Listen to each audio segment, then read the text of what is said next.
Okay, what's up, everybody? Good morning. Welcome to a Tuesday Christmas Eve edition of Morning Scone, presented by Brock, the Baton Rouge Orthopedic Clinic, Parish Construction and Roofing. If you need an orthopedic, go to Brock. You need a roof, you call Parish.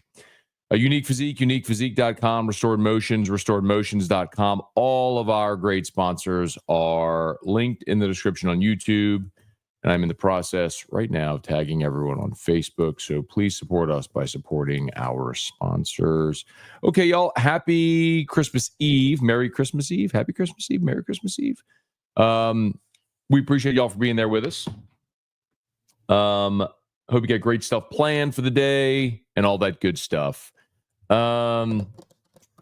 Saints get blasted 34-0 on Monday Night Football. I thought our guy Ross Jackson over at LouisianaSports.net in his he's got his post-game column up. I thought he said it so appropriately. And it's not that anyone expected the Saints to win.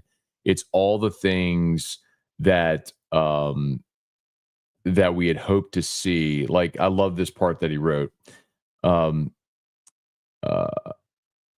If the focus in this game was to show promise, to show there was something to build for the future around New Orleans, that'll be hard to find on tape. Oh wait, no, that wasn't it. No, here it is. The team wanted to win the turnover battle, lost 2-0. They wanted to improve on third down, converted 4 of 11.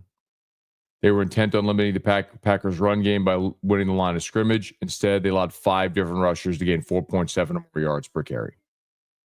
Several players and coaches spoke about getting off to a fast start. Instead, they were held scoreless for 60 minutes and ran only 23 plays in the first half, 6 in the first quarter. Saints hoped to work the Packers into third and long situations. When they did, they committed penalties on multiple occasions, which created third and short chances instead. I mean, it's true. It's like everything. It's not just that you lost. It's like everything you wanted to see in this ball game. None of it went well. So, I mean, it's a full-on reset, man. I don't know how you can go lose like that. I don't care how shorthanded you are. You go lose like that. Not talking about losing like that. I didn't expect them to lose, but you can't retain Rizzi. It's got to be a full reset. I think you got a good shot of winning this week against the Raiders at home, and then you're going to lose at Tampa. You finished with 6 wins, which I think is where we picked them at the beginning of the season. Devin, good morning. Jacob Thompson, Jerry G, free donuts, and what's that thing? Is that an egg? Bubba Smith, good morning. Jerry, James, Roll Tide 99, best beers to drink on Christmas. Ice Cold Bud Light, the official beer of AFR. But if you want like a Christmas ale or something, I don't really know. Dark beers this time of year, like stouts, maybe ambers. I really don't know. There's people who would be way better if you're talking about like craft beers like that than me to answer that question for you. Go what? What are you doing? Go. You want to come say hi to Dad's show? Go. Oh, come say hi to Dad's show. Go. I'll say, look here and I'll tell you. Go. Go. Go.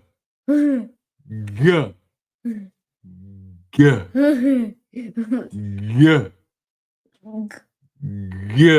Go. Gordy. Loves to do that. Gordy loves to watch his Gordy videos on the iPad. Gordy on the iPad. Okay, Gordy on the iPad. All right. Gordy Rush on the iPad. Ryan, one thing good organizations do is lose 34-0 and still look beyond the results. Good recall, man. Good call back on that one. Jerry, Michael Irvin, good morning. Who dat? Merry Christmas. God, the Saints depressed us all. Yesterday was so brutal, man. Gosh, it was brutal. Avid, what up, Christian? Good morning, man. Oh, man. Said it was going to be ugly last night. My goodness. I don't think anybody was expecting anything good, but that was next level bad. Hey, Brian, good morning. Jesse, morning. Saints need to admit they are what they are. Rebuild time. You know, Brian, Jesse, I think in a sense, in firing Dennis Allen and trading Lattimore, in a sense, they were doing that. But I do think there's a difference between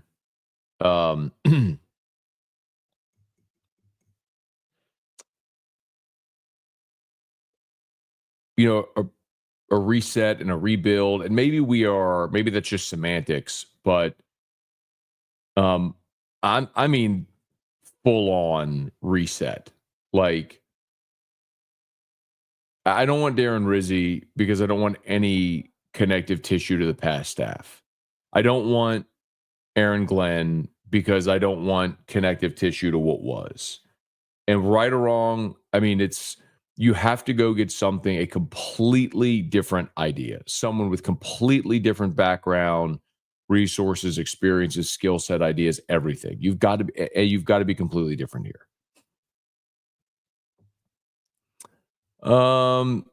Michael Brown, good morning. Happy Christmas Eve. John, good morning. Moscow, Merry Christmas. Thank you, man. Very kind of you. Appreciate that, John. Abner Neal, good morning. Merry Christmas. Hope your day is fantastic. Chris P, morning, Matt. Time for a rebuild. I agree in the front office. Y'all know that. I've been saying that about Loomis forever. Like what I saw from Miller. Thought he ran hard. He didn't, but he barely had. Let me get the box score. I mean, he got so far behind, he barely had any touches. He ended up with 8 for 15, a long of 10. So 7 for 5. I mean, hey, Thomas, another record-breaking day. Jingle Gate Day 15. We'll get it. Great locked on as well. Thank you, man. Appreciate that. Yeah, I got locked on for you. And I will have a locked on tomorrow. So I plan to record. We do Christmas Eve at Erica's sister's house for dinner and then, presents for the kiddos and stuff like that. But I plan hopefully to record tomorrow morning's episode this afternoon. So it'll publish first thing in the morning when y'all get up for Christmas, if you have a desire to listen to it tomorrow. But we'll see if there's any news that may come today. Let's see. Only good play I saw was the Rattler Superman pass. Yeah, and the juxtaposition of the moments, Chris, he does that jump pass, which was incredible. It was like a jaw-dropping moment. And the very next play was the interception, which was one of the most confounding plays of the day. Like, what did you think you were seeing or doing there? Jerry, I know we weren't winning, but to get shut out like that's another story. Agree. I think we're all probably singing the same story. Like, singing the same song. You were a 2-touchdown underdog on the road, Monday Night Football, Green Bay, one of the hottest teams in the NFL right now. I don't think anyone thought the Saints were going to win that game. But to be wholly uncompetitive from the opening kickoff, when they took the ball on the opening drive and went 10 plays, 63 yards, ate up 6:19 off the clock. They had a 3rd and 6. Cam Jordan's offside, so that 3rd and 6 becomes 3rd and 1. They also had a 3rd and goal at the 2, and that was the touchdown. Those are the only third downs they faced on that drive. From a jump, you were not competitive. Carl the Cat, good morning. Time for everyone to leave the Saints building. Time for major blow-up. Honey Badger come to LSU help coach. I mean, how about Jacob, stiff arm, and Tyron?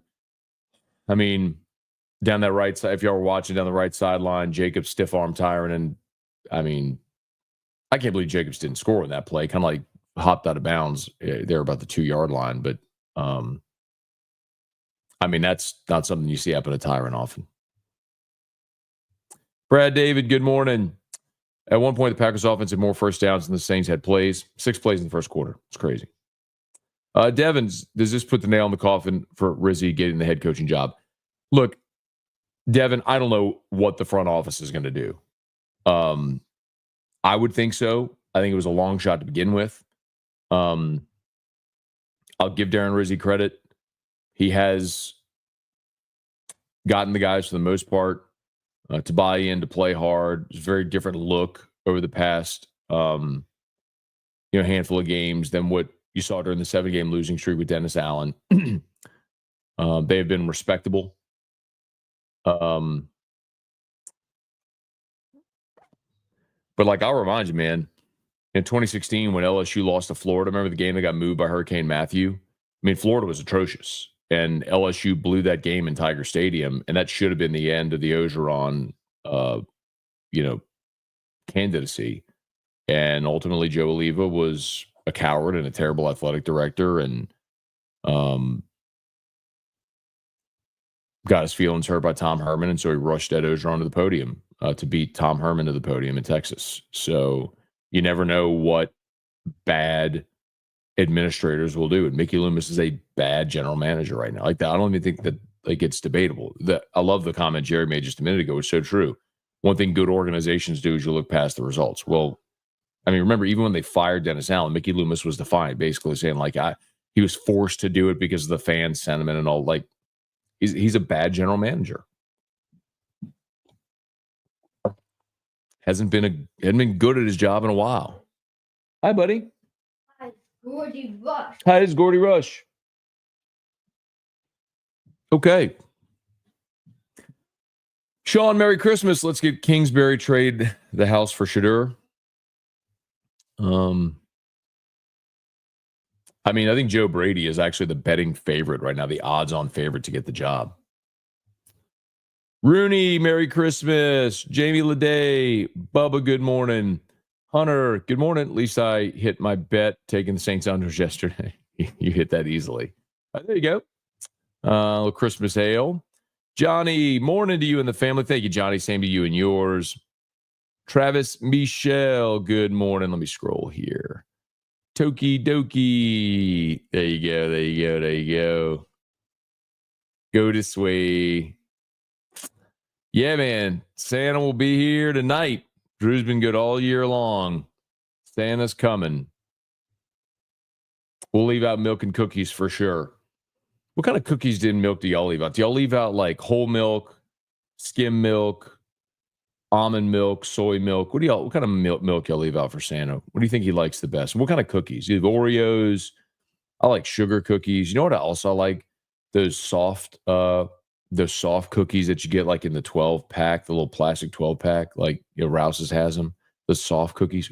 I like black and white cookies as well. The sugar cookie that has like the I guess it's just like a hardened icing on the top, half black, half white. Oh, so good.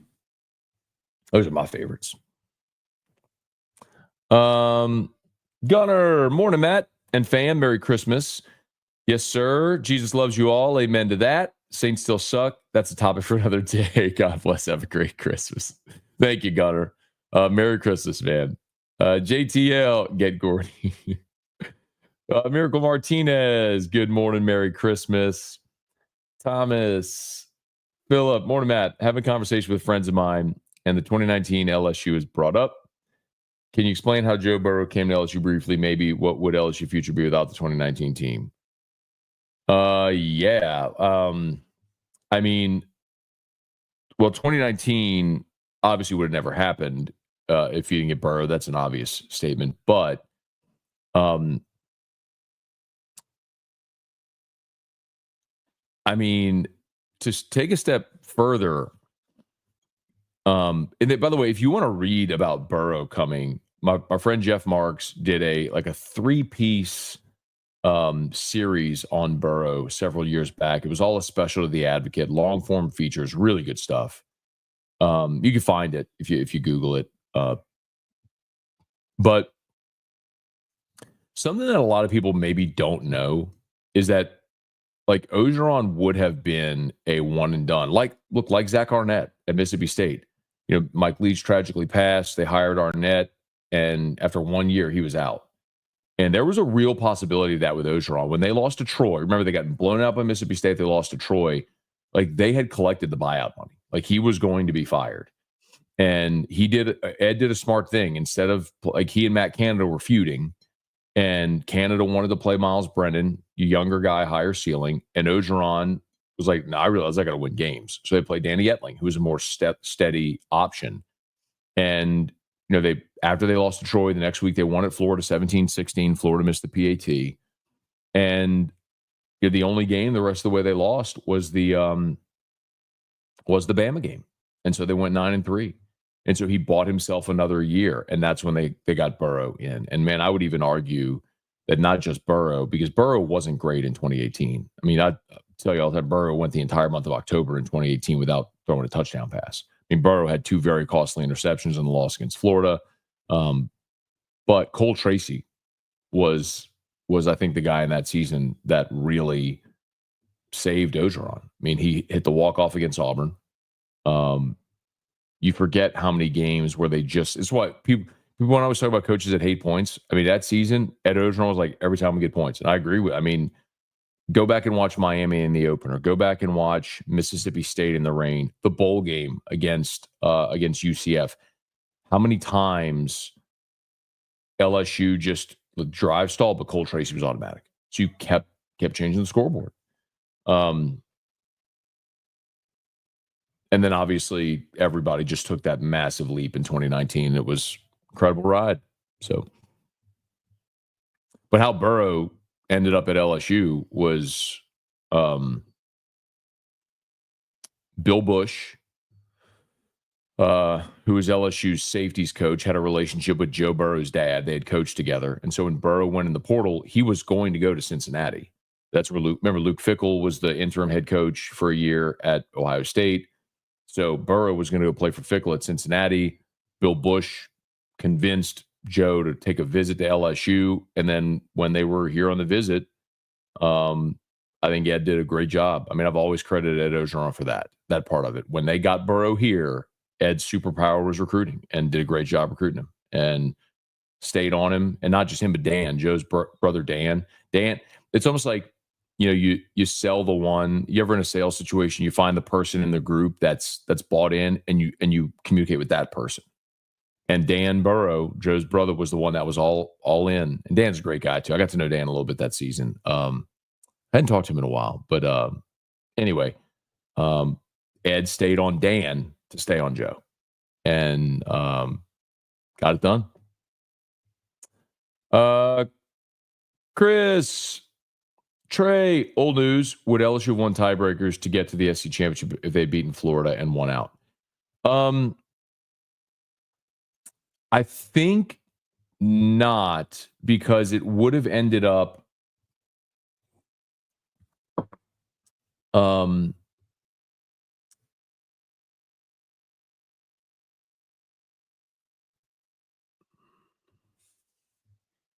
hang on. I went over this not long ago. So if LSU had finished 6-2, let's see, Texas would have gone at 7-1, and would have been LSU, Georgia, Tennessee. Yeah, no, they would have. Yes, they would have. LSU at 6-2, and the SEC would have gone and played Texas. Yes, because LSU, Georgia, and Tennessee did not play each other. Unless, you know what? Unless if there was a common opponent. Oh no, you know what? There was a common opponent. The common opponent was Alabama, and Tennessee beat Bama. Georgia and LSU lost to Bama, so Tennessee would have gone. It would have been Texas, Tennessee. So LSU would not have gone. The loss, Bama losing, Ole Miss losing, to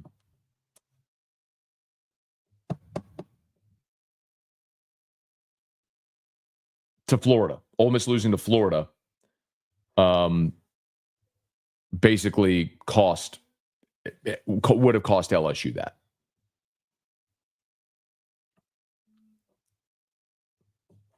Seth, depressing to watch an actual NFL team than whatever the Saints are. Caleb, thoughts on the Saints' interest in Aaron Glenn and Vrabel? Yeah, I'm not for it. I think there needs to be a full and total reset. And I think whenever something fails, you go the opposite way. So you had Dennis Allen, who was a retread, defensive minded coach. I think you go young offensive coach. You flip it. Hunt, good morning. Zachary, morning. So Zachary texted me yesterday on the show text line that a coworker gave him a Whistle Pig 18 for Christmas. And I was like, that's the greatest coworker ever. Whistle Pig 18 is probably at retail a $400 bottle. And it is awesome. Shout out Jareth Knockan from Glow Resources. A few years back, I was connect the dots. Brandon Holly, Relief Windows, and Jareth have homes next to each other in St. Francisville. And Brandon invited us up, and they were having a party there, and Jareth was there. Jareth grabbed a bottle of Whistle Pig 18, and we crushed the whole bottle. Like very kind, obviously generous to share that. But he opened that bottle and we drank the whole bottle. Not me and him, but everybody at the party. And it was amazing. So I've had Whistle Pig 18, I think, twice that time, then one other time. On Gordy's dime. We were in Atlanta I think a couple of years ago, we were there for the SEC championship. We all went out to dinner and I ordered a Whistle Pig 18. Let's see. Call Dion. I'm not opposed. Thomas, regardless of what they do with the head coach, if they don't start working on getting out of the whole we're in the salary. HOLE. Okay. It won't matter. Yeah. I mean, they've got to be more fiscally responsible, no doubt. But that also means you got to hit on draft picks. Like the way you get out of that is you have starters on rookie contracts. So you got to get younger and more affordable. That means you have to hit on your draft picks. Are we confident this team can do that? Alex, Matt, do you think Rattler can be the starter next season? Cousins is out there. What have you seen from Kirk Cousins this year that would make you think that he's a viable option? I mean, that's just another Derek Carr situation. So no, I would not be interested in Kirk Cousins. I don't know if Rattler can be the starter. I want to see how last night was atrocious, but I'd love to see what the next 2 weeks look like. So glad Daddy Laddie is giving the Eagles the business. Oh, Lattimore. Why do we bother 4 years of ineptitude? Because whenever you go through all the bad times, it makes the good times feel better. Daniel, good morning. Time for Gail to sell to Tillman, Fertitta, fire Loomis, start over. Hope everyone has a Merry Christmas. I'll be at the LSU Bowl game, tailgating with Blue Chair Bay Rum. Okay. Enjoy. NFL missed on the line again for the Saints. Call it Jimmy. Greg Lehman. KYTE. These are Sunbelt level players. Some Sunbelt level players can play. But it's basically a practice squad you got out there. Ryan, I don't want Mickey Loomis either anymore. You could be in a boat with holes in it. Mickey would stare at you and say it's not leaking. Let's see. I disagree with your Glenn rake because he's been gone and his flow is more Campbell than Peyton. We need someone who's polished, that can motivate, that understands fan base too. I completely disagree on understanding the fan base. That is wholly irrelevant. I mean, Sean Payton had no ties whatsoever to New Orleans, ever showed up here and won. So the ties to the fan base is irrelevant. And every time I've talked about Aaron Glenn, I acknowledge this. I think it's unfair to Aaron Glenn. Like I say that, I think it's an unfair take to Aaron Glenn by me. But it's to say, I don't want any connective tissue to what was. You've got to sever your ties and your ideas with what was. That is not what you are anymore. You're nothing close to it. The entire thing has dissolved. It's disintegrated. You've eroded. So someone with a new idea, a new beginning, something fresh, something different needs to come in instead of doing things the way you've been doing it.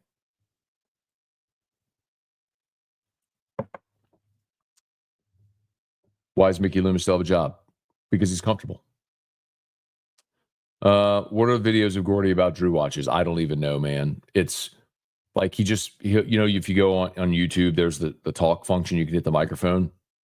And so Drew will tell us commands that he wants us to say, like Hallmark singing snowman or Home Depot checkout, things that he likes to watch. And so I'll say, Gordy Rush on the iPad. So I'll say Gordy Rush, and then he just goes down this rabbit hole. Like some of it is Gordy speaking at the New Orleans Touchdown Club. Some of it is old CST videos with Ronnie, Hester, and Gordy, pre and post game. Some of it's Eagle 98.1 game day. I mean, who knows? Greg Lehman, I'm happy we lost. I'm okay losing, Greg. The manner in which you lost is what's concerning. The stiff arm by Jacobs was disrespectful. Wendell, Chris, I like Rizzy. He's not the answer. Jacobs, Stone, Matthew, I'm sure is what you meant. Yes, that was not polite.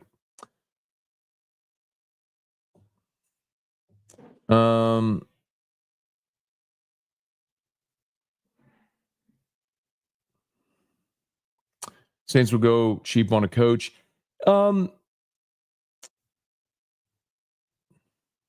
It's not about going, like, one of the things that I think there's a misconception there. One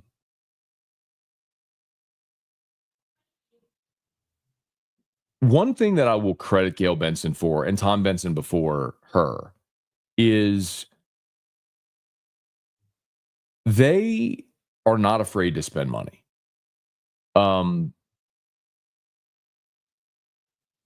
Just like there's a degree of irony here because you think you spend money to win, but the way they've spent money has actually caused the erosion of the roster with the kicking the can down the road.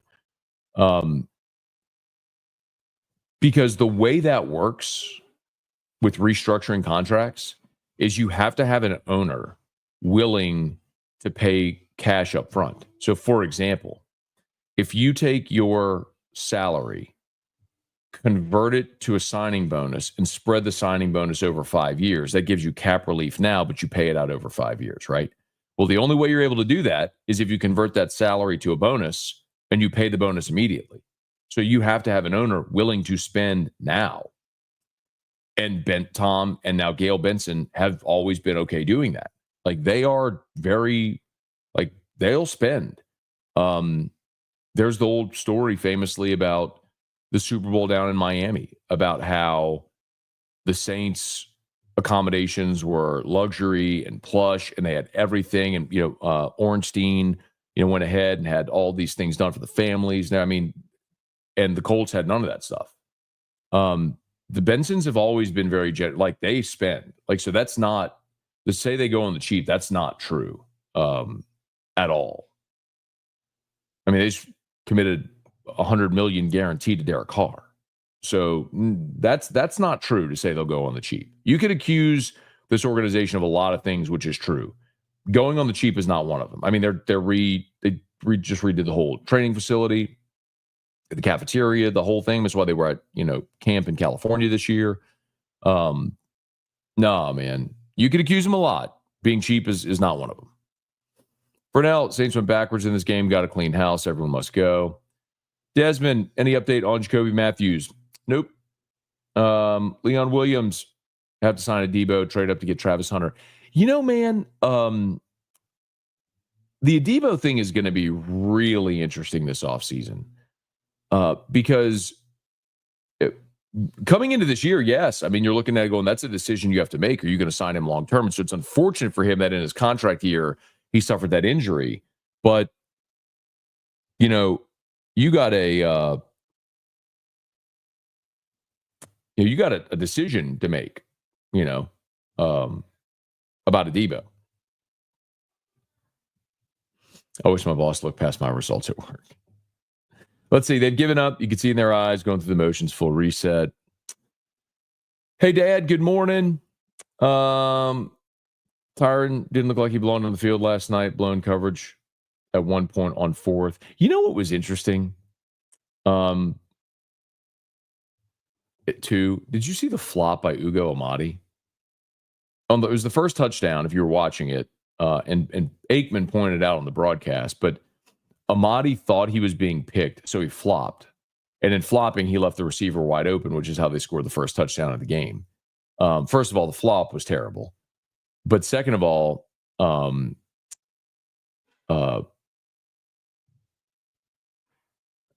Buck on the broadcast says, you don't really see flops in this brand of football, meaning like in American football. I'm like, didn't we just watch a whole season of Ole Miss players just diving down, faking injuries all left and right?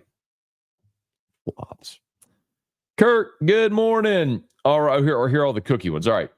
Whole milk with chocolate chip, powdered milk, snickerdoodles. I do like snickerdoodles. 2% in chocolate chip, Nutter Butters. Okay, that's a little change of pace for Santa. Santa likes whole milk and handmade baked cookies. Okay. Warm 1 month milk. Oh, God. Cookies made with amaretto. Sourdough chocolate chip. Sourdough chocolate chip. Okay. Well, I've had sourdough chocolate chip. Brandy milk punch, gingerbread cake cookie, carrots for the reindeer. Gotta, heady play. Gotta be mindful of the reindeer. Yep. Chris Keller, Chips Ahoy, Reese's with 2% milk. Okay. Kids leave sugar cookies and bourbon. I told him Santa is lactose intolerant.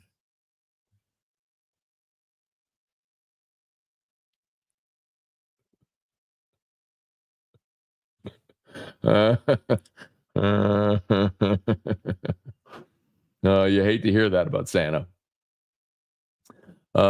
Damon, let's see. We leave out a whiskey neat and a sugar cookie. Santa always needs a nightcap. Like it. Greg, 2019 never happens if Tom Herman gets hired. Well, that's true. I mean, if anything's different about that situation, 2019 doesn't happen the same way. I do wonder, though, if because part of what I've always maintained is the situation Ed Ogeron inherited was he inherited a great roster in 2016. And if Herman had taken over that roster, I think you still see the offensive evolution. And Herman had a good run at Texas. That's one thing that's lost. Like,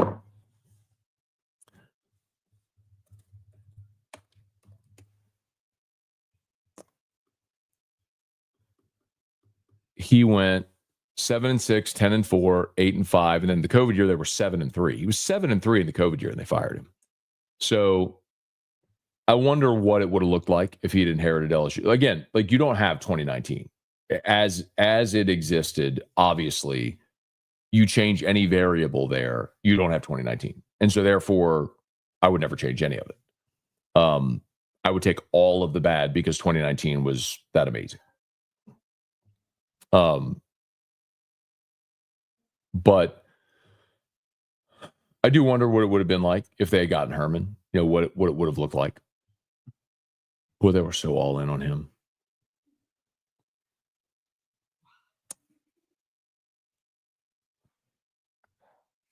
Vernell, Shadur is not a player I want to lose every pick for. Yeah, look, you're not trading up. You're not trading a draft for anybody. Does the NFL flex Monday Night Football games? I don't believe so, David. I think just they just this year flex Thursday for the first time. They could flex Sunday Night Football. I don't know about Monday, though. Brownies and whole milk. Brad David, what about Ed's buyout after 1 year in 2017? Would they really been able to afford that? Yes, because it wasn't that significant. Remember, after 2019, he got a contract extension, which is where you got the massive buyout for after 2021, right? But the initial contract was not significant. Joe Oliva getting booed out of the PMAC. He was so bad. Saints are 2-9 their last 11 primetime games. August, good morning. Rocky, good morning. I hate to say this, we need to lose out for draft position. Yeah, Rocky, it doesn't really matter anymore. Because if you actually look not only probability, but who's like ahead of you and where they could lose, you're not going. I don't think like you're going any higher than, I think 8th is like the best you could do.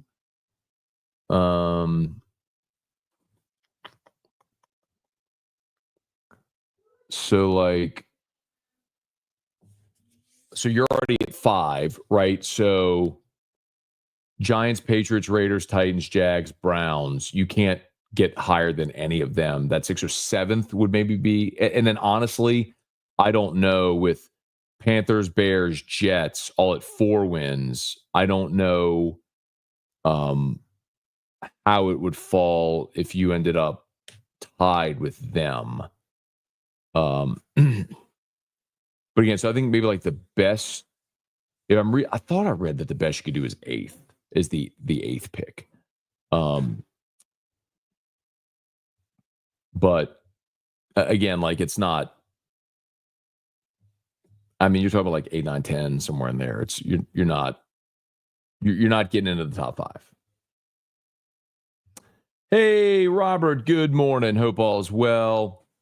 Greg, who did A&M lose to? Besides Texas, A&M lost their opener to Notre Dame. They lost to Georgia.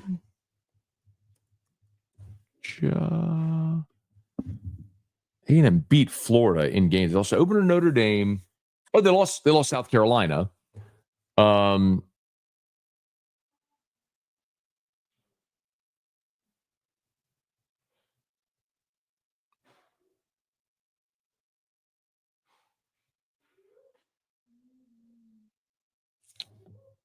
Who else did they lose to?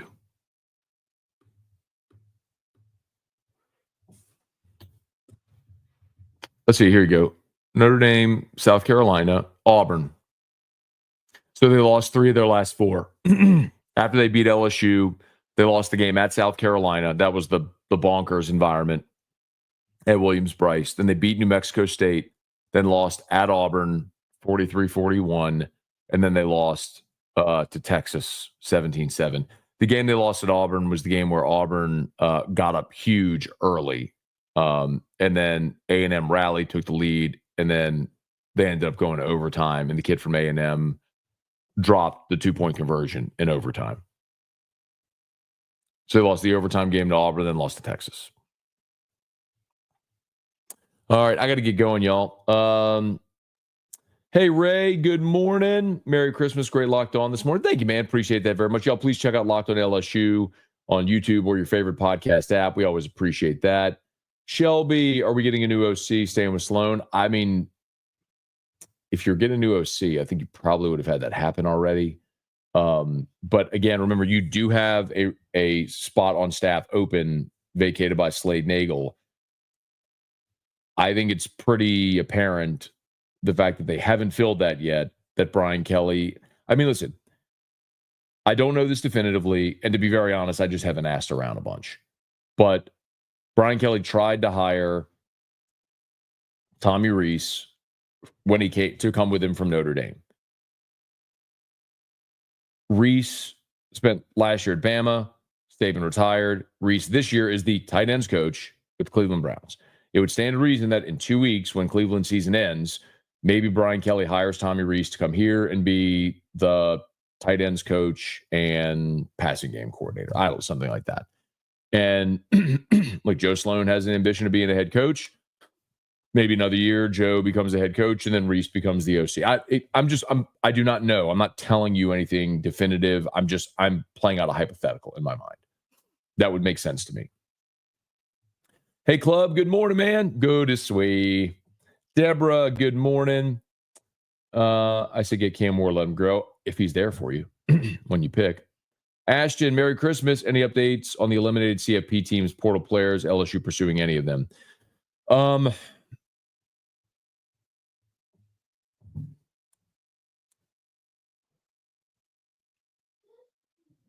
There might be one. Thomas Musso needs a raise. Musso's getting a raise. Actually, just got a raise. And I'm glad you posted that, Thomas, because that reminds me to do this. Parish Construction and Roofing. At Parish, we've got you covered. From the top of your roof, all the way down. Parish Construction and Roofing. Parish Built. Parish Built.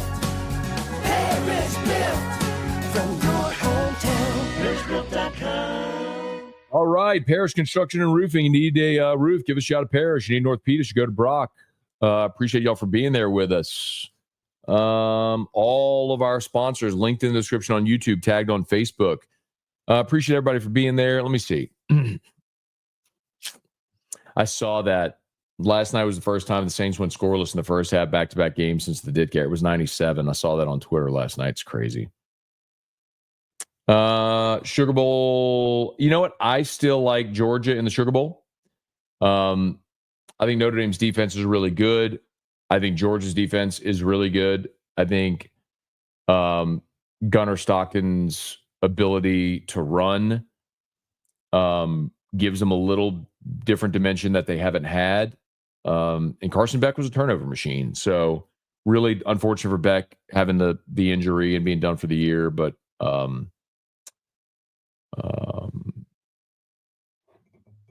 I still like Georgia. Patrick, Merry Christmas. Too bad the Saints played horribly. Getting any new kicks for Christmas? I don't know if I'm getting shoes for Christmas. Erica might have gotten me some sneakers. I don't know. Santa, maybe. I don't know. I don't know. What I really need this year is clothes. I lost a bunch of weight, so I don't think it fits me anymore. So, like, clothes that fit is kind of what I need. Fan reacts. Anyone know why CJ Daniels left? Yeah, I told y'all this story. It's a little surprising he ended up at Miami. But so yes. So I mean, I was relayed this story from someone very much in the know. And I'll remind you that you can believe me, what or not, you take for whatever you want. But with all the NIL stuff, I've been right about all of it. So CJ Daniels, remember Brian Kelly said that he was coming back. And then that was the Monday before the Oklahoma game. And then 8 days later, Daniels is in the portal. Well, Auburn reached out to Daniels, representative, agent, whatever, right? How it's done. Legal tampering, however you want to say it. And apparently there was a teammate of Daniels from Liberty who was at Auburn, who's good friends with, and Auburn made him an NIL offer that he didn't even let LSU counter. So it was just like, he's leaving. So Daniels went in the portal. Now remember, so he was going to Auburn. Now when you go in the portal, it opens up for anybody to be able to contact you. So what happened clearly is Daniels goes in the portal thinking he's going to Auburn. Other teams, Miami, contact him and clearly made a better offer. And so he ended up at Miami. But he went into the portal with the idea that he was going to Auburn to play for Hugh Freeze, who played for Liberty. I don't know who it was. They told me, I forgot who it was. It was one of his teammates from Liberty who ended up at Auburn too. But then he went in the portal and clearly Miami got involved. I think Ole Miss got involved. So it drove up the price and he took a better offer at Miami. Albino, no, it's not Ryan Clark's son. So Jordan Clark is out of eligibility after this year. So Jordan, this is Jordan's final season. He's playing it at Notre Dame. But no, Jordan Clark doesn't have any eligibility after this year, but it's not Jordan.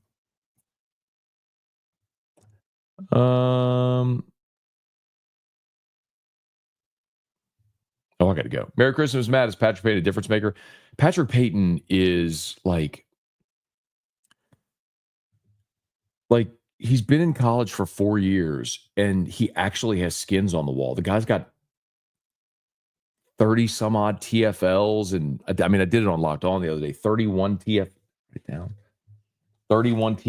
and 16 sacks or something like that. Yeah. I mean, on that undefeated season at Florida State, he had 14 and a half TFLs and like 7 sacks. Yes, absolutely. Like, it's not he's got potential. It's he's done it. So yeah, man, incredible. Jonathan, what's the average going rate for a college football player? There isn't an average. It's position. It's what school. Who has the money? I told y'all. I told y'all Bryce Underwood's number. I told y'all Jakeem Stewart's number. I told you Cade Phillips' number. I told you what Nussmeier got to stay. And I'll tell you, I think part of the reason that some of this, this information leaks is I think that there's a desire from people internally for fans, boosters to know what the money they're donating to the collective is, how it's being spent. I think there's a degree of I gotta go. From that component, the transparency matters. The catch-22 though is that when those numbers get out, internally it could cause issues, because if guys on the team find out what other guys are making, what LSU's paying, it could create hard feelings or make the guys on the team want to get more. But